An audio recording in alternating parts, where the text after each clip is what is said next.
आज हम मैट्रिक्स के बारे में स्टडी करने वाले हैं। टॉपिक हेडिंग लिख दे रहे हैं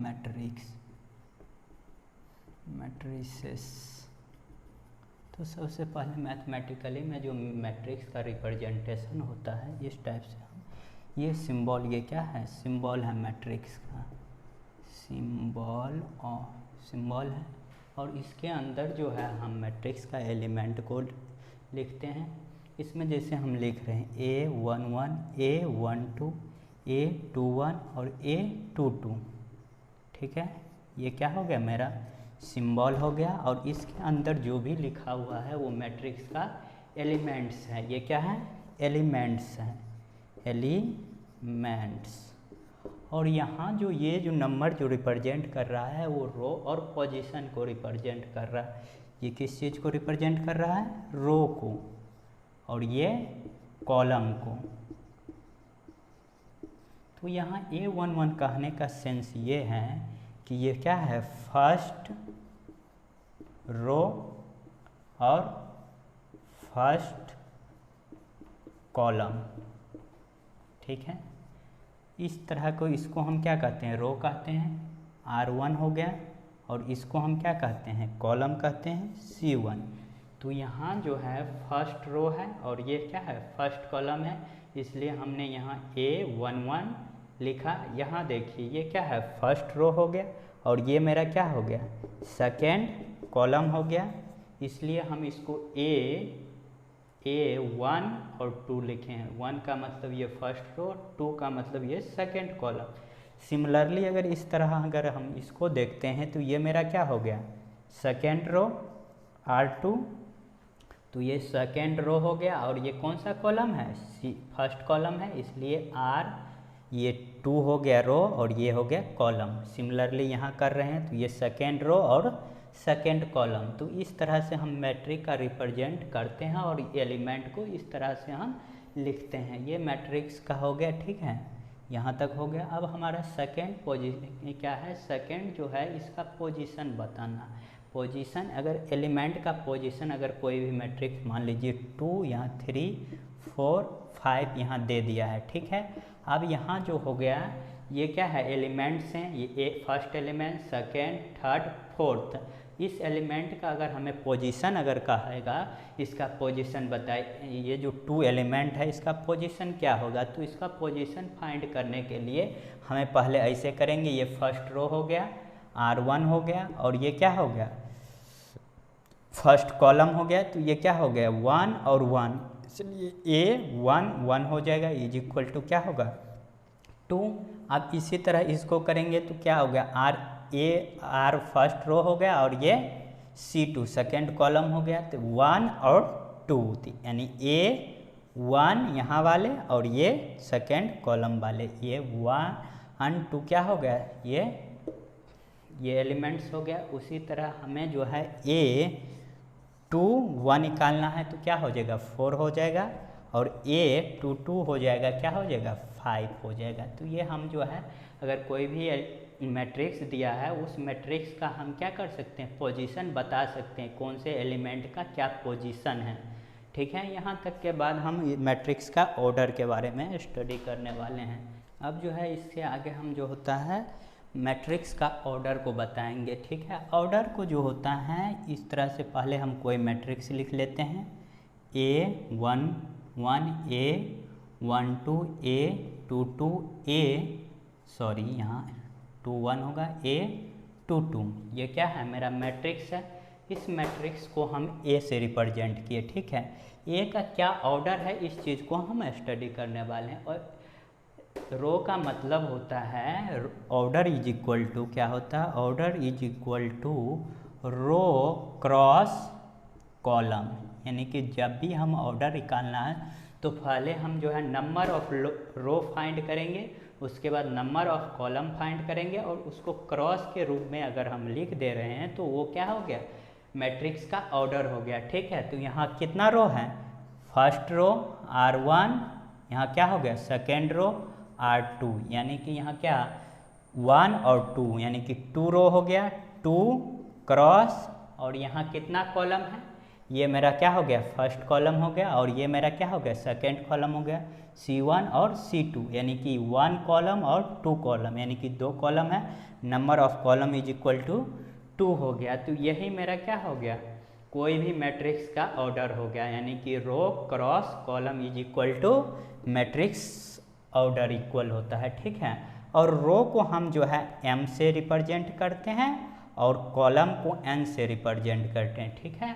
यहाँ तक मेरा क्या हो गया कि मैट्रिक्स का कैसे ऑर्डर हम लिखते हैं, इस तरह से हम बता सकते हैं। अब मेरा जैसे एक हम मैट्रिक्स लिख दे रहे हैं, ठीक है, 1 2 यहाँ 3 4 यहाँ 5 यहाँ 6। अगर इसका हमें अगर कह देगा ऑर्डर फाइंड करने के लिए, क्या कह देगा, order is equal to what. तो सबसे पहले हम क्या करेंगे, रो काउंट करेंगे। तो ये क्या हो गया, 1 रो, ये क्या हो गया, सेकेंड रो, और ये क्या हो गया मेरा थर्ड रो। आप कॉलम बताएं, यानी कि रो हो गया। ऑर्डर इज इक्वल टू क्या होता है, रो यानी कि 3 क्रॉस, और यहाँ क्या लिख देंगे 1 और 2, यानी कि फर्स्ट कॉलम, ये मेरा फर्स्ट कॉलम हो गया और ये मेरा सेकेंड कॉलम हो गया, ठीक है। तो यहाँ क्या हो जाएगा 2, तो यही इसका ऑर्डर होगा। और ऑर्डर इज इक्वल टू 6 कभी नहीं लिख सकते हैं, इसको जो है इसी तरह से रिप्रेजेंट कर सकते हैं क्रॉस के ही रूप में। इसको मल्टीपल कभी भी नहीं करना। अगर मल्टीपल अगर हम कर दे रहे हैं 6, ये मेरा क्या हो जाएगा, गलत हो जाएगा, ठीक है। अब हम ऑर्डर फाइंड करना सीख लिए। अब अगर कोई भी मैट्रिक्स दिया जाए और उसमें कह दिया जाएगा टोटल एलिमेंट क्या होगा, यहाँ जो है अगर इसी मैट्रिक्स का टोटल एलिमेंट्स कह देगा तो ये कितने, इसका ऑर्डर क्या है इस मैट्रिक्स का, 2 क्रॉस 2 है। तो इसमें टोटल कितना एलिमेंट्स होगा, यहाँ तो हम काउंट कर सकते हैं 1 2 3 4, तो 4 एलिमेंट्स होगा, ठीक है। और यहाँ भी हम काउंट कर सकते हैं, यहाँ जो है कितने, 3 क्रॉस 2 का मैट्रिक्स है। 3 क्रॉस 2 का मैट्रिक्स का हम क्या बता सकते हैं, यहाँ जो है total number of element find करना होगा। इस दोनों को क्या कर देंगे, प्रोडक्ट कर देंगे, जो आंसर आएगा वही क्या हो जाएगा, मेरा टोटल नंबर ऑफ एलिमेंट्स हो जाएगा, ठीक है। तो यहाँ 6 आता है और ये 6 क्या हो गया, टोटल नंबर ऑफ एलिमेंट्स, ठीक है, नंबर ऑफ एलिमेंट्स हो गया। तो ठीक है, अगर कभी भी ऑर्डर मान लिया जाए, दे दिया जाए और वो मैट्रिक्स दिया रहे या ना रहे, सिर्फ ऑर्डर दिया रहे, तो हम टोटल एलिमेंट निकाल सकते हैं। जैसे कि मान लिया जाए 4 क्रॉस 2 का अगर कोई भी मैट्रिक्स है, इसका टोटल एलिमेंट कहेगा तो हम बता देंगे कि दोनों का प्रोडक्ट कर देंगे, 8 आएगा, टोटल 8 एलिमेंट्स होगा। तो अगर यहाँ 1 क्रॉस अगर 2 का मैट्रिक्स है तो कितना हो जाएगा, 1 × 2 कर देंगे 2। तो ये 2 जो होगा हमेशा क्या बताएगा, टोटल नंबर ऑफ एलिमेंट्स, ना कि इसको 2 जो होता है ये मैट्रिक्स का ऑर्डर बताएगा। हमेशा मैट्रिक्स का ऑर्डर हमेशा क्रॉस के रूप में ही लिखना पड़ेगा, ठीक है, हमेशा इसी तरह रिप्रेजेंट किया जाता है। ये क्या हो गया तुम्हारा, ये ऑर्डर हो गया, और ये तुम्हारा तीसरा जो है ये क्या हो गया, ये टोटल एलिमेंट्स हो गया, ठीक है। यहाँ तक हमने क्या किया, यहाँ तक हमने फाइंड कर लिया। अब हमें जो है आगे स्टडी करना है टाइप्स ऑफ मैट्रिक्स। क्या करना है, फर्स्ट मेरा है टाइप्स में जो होता है, फर्स्ट रो मैट्रिक्स हैं। अब रो हम किसको कहते हैं, रो का मतलब हॉरिजेंटल, यानी कि हॉरिजेंटल कोई भी चीज़ लिखा रहेगा मैट्रिक्स का, सिर्फ हॉरिजेंटल हो तो उसको हम क्या कहेंगे, रो मैट्रिक्स कहेंगे, ठीक है। उसमें जो है कॉलम नहीं होना, कॉलम होना चाहिए लेकिन 1 रो ही सिर्फ होना चाहिए, ठीक है। हम बता रहे हैं थोड़ा लिख के। तो हमारा फर्स्ट क्या हो गया, रो मैट्रिक्स। रो मैट्रिक्स का मतलब जो है हमेशा सिर्फ 1 रो होना चाहिए, एक से अधिक रो नहीं होना चाहिए, सिर्फ 1 रो होगा तब उसको हम क्या कहेंगे, रो मैट्रिक्स। ओनली 1 रो, ओनली 1 रो, सिर्फ एक ही रो होगा तो उसको हम क्या कहेंगे, रो मैट्रिक्स। जैसे क्या हो गए A11 A12 A13, ये क्या है, रो मैट्रिक्स है। क्यों रो है, क्योंकि सिर्फ क्या है, एक ही है, R1 ही है। अगर यही A11 A12 A21 A32 sorry 22 लिखते हैं तो हम इसको जो है रो मैट्रिक्स नहीं कहेंगे। क्यों नहीं कहेंगे रो मैट्रिक्स? क्योंकि ये देखिए कितना होगा R1 और R2 इतने, यानी कि 2 रो हो गया। फर्स्ट रो और सेकेंड रो कहता क्या है रो मैट्रिक्स? सिर्फ ओनली 1 रो होना चाहिए, सिर्फ एक ही रो होना चाहिए, लेकिन यहाँ 2 रो हो गया, इसलिए ये रो मैट्रिक्स नहीं है। ठीक है, ये क्या है? रो मैट्रिक्स है। तो ठीक है, अब हम इसी तरह हम कॉलम मैट्रिक्स का स्टडी करते हैं। कॉलम का भी मतलब यहाँ क्या कर देंगे? यहाँ सिर्फ क्या कर देंगे? 1 कॉलम कर देंगे। यहाँ सिर्फ क्या करना है? 1 कॉलम कर देना। ठीक है, 1 कॉलम। यहाँ भी क्या कर देना है? Column matrix. ठीक है, तो यानी कि यहाँ जो कितना कॉलम होना चाहिए? हॉरिजेंटली जो लाइन होना चाहिए सिर्फ एक ही होना चाहिए। ठीक है, तो जैसे A11 A21 A31 A41। यहाँ देखिए यहाँ कितना है? सिर्फ एक ही रो है, सॉरी एक ही कॉलम है C1, इसलिए ये क्या होगा? कॉलम मैट्रिक्स होगा। ठीक है, अब हमारा तीसरा जो है डायगोनल, यानी कि तीसरा है डायगोनल। जाने से पहले हम स्केलर मैट्रिक्स हम पहले जान लेते हैं। स्केलर मैट्रिक्स का सेंस ये होता है, हम पहले एक मैट्रिक्स को लिखते हैं। ठीक है, स्केलर और डायगोनल मैट्रिक्स जानने से पहले फिर से हम एक बार मैट्रिक्स को लिखते हैं। ठीक है, जैसे A11 A12 A21 A22, ये क्या है? मेरा मैट्रिक्स है। तो मैट्रिक्स का ये सारा क्या है? एलिमेंट्स हो गया। इस एलिमेंट को भी 2 टाइप में डिवाइड किया गया। एक जो ये मेरा हो गया, यानी कि यहाँ जो हो गया ये, यानी कि जब m = n होगा, यानी कि रो = कॉलम, जब पोजीशन सेम होगा तो हम उस एलिमेंट को क्या बोलेंगे? डायगोनल एलिमेंट बोलेंगे। क्या बोलेंगे? Diagonal element. यानी कि यहाँ जो है इस मैट्रिक्स में अगर डायगोनल एलिमेंट अगर कह दिया जाए तो डायगोनल एलिमेंट्स कहाँ कहाँ पर है, इस चीज़ को हमें जानना होगा। ठीक है, तो मेरा ये एलिमेंट, क्योंकि m और n 1 1 है, तो ये क्या होगा? डायगोनल एलिमेंट होगा। और ये क्या होगा? डायगोनल एलिमेंट होगा। क्यों? क्योंकि यहाँ देखिए रो और कॉलम क्या है? इक्वल है। यहाँ भी क्या है? सेकेंड रो है और सेकेंड कॉलम है, इसलिए ये दोनों क्या है? डायगोनल एलिमेंट्स हो गया। तो यहाँ जो है अगर हमें कभी भी अगर कह दिया जाए स्केलर मैट्रिक्स के लिए, स्केलर मैट्रिक्स में हमेशा डायगोनल जो होना चाहिए स्केलर होना चाहिए और रेस्ट ऑल क्या होना चाहिए? 0 होना चाहिए। फिर से हम बता रहे हैं, यानी कि जो डायगोनल एलिमेंट्स होना चाहिए वो क्या होना चाहिए? 0, सॉरी कोई भी स्केलर क्वांटिटी होना चाहिए। स्केलर कहने का सेंस ये हो गया 0 नहीं होना चाहिए। जीरो भी एक स्केलर क्वांटिटी है, लेकिन यहाँ सेंस कहने का मतलब है 0 नहीं होगा तब ये सारा जो जैसा एलिमेंट लिखा हुआ है यहाँ जो होगा क्या होगा? स्केलर होना चाहिए। और यहाँ रेस्ट ऑल क्या होना चाहिए? 0 0 होना चाहिए। तो ऐसे मैट्रिक्स को हम क्या कहेंगे? स्केलर मैट्रिक्स कहेंगे। जैसे यहाँ 1 0 0 1, ये क्या है? मेरा स्केलर मैट्रिक्स है। स्केलर मैट्रिक्स किस लिए है ये बता रहे हैं। क्यों? क्योंकि यहाँ क्या है? डायगोनल एलिमेंट क्या है? 1 1, यानी कि स्केलर है, इसलिए ये क्या है?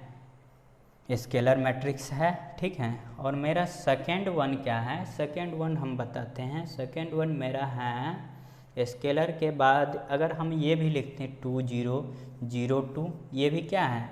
स्केलर ही मैट्रिक्स है। स्केलर मैट्रिक्स इसलिए है क्योंकि यहाँ क्या है? 2 यानी कि डायगोनल एलिमेंट क्या है? ये मेरा डायगोनल एलिमेंट है और ये मेरा डायगोनल एलिमेंट है। ये दोनों क्या है? स्केलर है। रेस्ट एलिमेंट क्या है? 0 0 है, तो ये क्या होगा? स्केलर मैट्रिक्स होगा। और इसका ऑर्डर, अगर मैट्रिक्स का ऑर्डर बोलेगा तो कितना रो हो गया? फर्स्ट रो सेकेंड रो, यानी कि 2 रो। अब कॉलम काउंट करना है 1 2, यानी कि 2 कॉलम। तो ये मेरा ऑर्डर हो गया। ठीक है, अब जैसे कि 3 ऑर्डर का मैट्रिक्स हम लिख रहे हैं और वो जो है स्केलर होगा या नहीं, जैसे 3 0 0 0 3 2 सॉरी 0 0 0 3, तो ये भी मेरा क्या होगा, स्केलर मैट्रिक्स होगा। क्यों? क्योंकि यहाँ डायगोनल एलिमेंट क्या है, डायगोनल एलिमेंट क्या है, स्केलर है, रेस्ट ऑफ क्या है, जीरो है। और स्केलर का सेंस मतलब हमेशा डायगोनली एलिमेंट जो भी होगा, अगर यहाँ 3 है तो हर एक डायगोनल में 3 और 3 3 ही होना चाहिए, तब हम क्या कहेंगे, स्केलर मैट्रिक्स। इसी स्केलर मैट्रिक्स के जगह अगर डायगोनल एलिमेंट सिर्फ 1 हो जाए, यानी कि यहाँ भी डायगोनल एलिमेंट की जगह क्या होना चाहिए, 1 और 1 और 1, तब वो क्या हो जाएगा, आइडेंटिकल मैट्रिक्स हो जाएगा। क्या हो जाएगा, आइडेंटिकल मैट्रिक्स। अगर ये इस मैट्रिक्स की बात किया जाए तो ये मैट्रिक्स क्या है, आइडेंटिकल है, सॉरी आइडेंटिटी मैट्रिक्स है। और ये क्या है, ये आइडेंटिटी मैट्रिक्स क्या है, नहीं है। क्यों नहीं है, अब हम ये बता रहे हैं क्यों नहीं है। आइडेंटिटी कहने का मतलब हमेशा डायगोनल एलिमेंट जो होना चाहिए, यहाँ जो है डायगोनल ये एलिमेंट है और ये है, ये दोनों जगह हमेशा क्या होना चाहिए, सिर्फ 1 और 1 ही होना चाहिए। ठीक है, अगर हम इस मैट्रिक्स को देखें तो ये मैट्रिक्स ऑलरेडी हम बता चुके हैं स्केलर है, क्योंकि स्केलर क्वांटिटी है। स्केलर के साथ क्या यहाँ डायगोनल एलिमेंट 1 है, नहीं है, यहाँ भी 1 नहीं है। अगर यहाँ 1 और 1 रहता तब स्केलर कहलाता, तब ये आइडेंटिटी मैट्रिक्स कहलाता, लेकिन यहाँ नहीं है, इसलिए आइडेंटिकल मैट्रिक्स नहीं है। ठीक है, और यहाँ भी देखिए 1 नहीं है, 1 नहीं है, नहीं है, इसलिए ये क्या होगा, आइडेंटिटी मैट्रिक्स नहीं होगा। ठीक है, आइडेंटिटी जानने के बाद फिर तीसरा मेरा कह रहा है जीरो मैट्रिक्स। हमारा तीसरा क्या कह रहा है, जीरो मैट्रिक्स। हम क्या कर रहे हैं, जीरो मैट्रिक्स के बारे में बता रहे हैं। जीरो मैट्रिक्स, जीरो मैट्रिक्स का कहने का मतलब जो भी मैट्रिक्स का एलिमेंट्स होगा वो क्या होगा, 0 0 होगा, तो वो क्या होगा, जीरो एलिमेंट्स, ऑल एलिमेंट्स क्या होना चाहिए, 0 होना चाहिए। तो ये क्या है, मेरा जीरो मैट्रिक्स है। जीरो मैट्रिक्स है, क्यों है वो बता रहे हैं। जीरो का कहने का मतलब ये हो गया कि ऑल सारा एलिमेंट क्या होना चाहिए, यहाँ भी जीरो, यहाँ भी जीरो, यहाँ भी जीरो, यहाँ भी जीरो, ऑल एलिमेंट जीरो होगा, तो उसी को क्या बोलेंगे, जीरो मैट्रिक्स। और इसी को हम नल मैट्रिक्स भी बोलते हैं, नल मैट्रिक्स। ठीक है, अब तीसरा एक है इक्वल मैट्रिक्स। इक्वल मैट्रिक्स तभी हम कहेंगे जब हम दो मैट्रिक्स को कंपेयर करेंगे। दो मैट्रिक्स को क्या करना है, कंपेयर करना है। अगर ए मैट्रिक्स दिया है और बी मैट्रिक्स दिया है, अगर ये चेक करने के लिए कहेगा ए मैट्रिक्स इक्वल है और बी मैट्रिक्स इक्वल है कि नहीं, इसके लिए हम क्या करेंगे, दोनों मैट्रिक्स के ऑल एलिमेंट को हम कंपेयर करेंगे। अगर ऑल एलिमेंट इक्वल है तो वो क्या होगा, इक्वल मैट्रिक्स होगा। जैसे कि हम बता रहे हैं, ये क्या हो गया, ए मैट्रिक्स 1 2 3 4। दूसरा मैट्रिक्स मेरा क्या है, 1 2 3 4। ये दोनों मैट्रिक्स अगर कह देगा इक्वल है या नहीं, इसको चेक करने के लिए ये एलिमेंट देखना है, ये इसके इक्वल है, हाँ इक्वल है। ये एलिमेंट क्या इक्वल है, हाँ इक्वल है। ये इक्वल है, हाँ इक्वल है। ये इक्वल है, ये इक्वल है, हाँ दोनों इक्वल है, इसलिए ये क्या होगा, इक्वल मैट्रिक्स होगा। ठीक है, अब हम इक्वल मैट्रिक्स भी जान लिए। अब इसका जो है एक्सरसाइज हम कल बताएंगे, इसका सॉल्यूशन एनसीईआरटी का, जो एनसीईआरटी में जो मैट्रिक्स है उसी को हम अभी स्टडी कर रहे हैं। ठीक है, तो एनसीईआरटी का जो सॉल्यूशन होगा, हम एवरी सॉल्यूशन को हम फिर स्टडी करने वाले हैं नेक्स्ट वीडियो में। Thank you.